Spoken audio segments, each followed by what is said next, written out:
নমস্কার বন্ধুরা, চন্দা রান্নাঘরে সকলকে স্বাগত। প্রতিদিনের মতো আজকে আবার নিয়ে এসে গেছি আমার লাঞ্চ। দেখুন আমার লাঞ্চে কি আছে আজকে।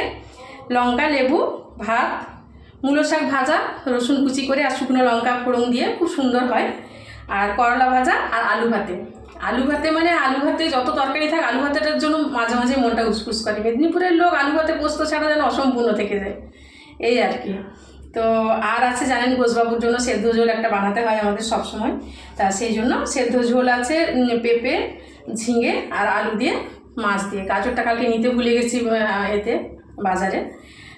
আর এখানে আছে পটলের তরকারি, আর এটা আছে শিম আলু বেগুন দিয়ে বড়ি দিয়ে। শীতের প্রথম এটা খাচ্ছি আজকে, আর খুব ভালো লাগে এটা খেতে।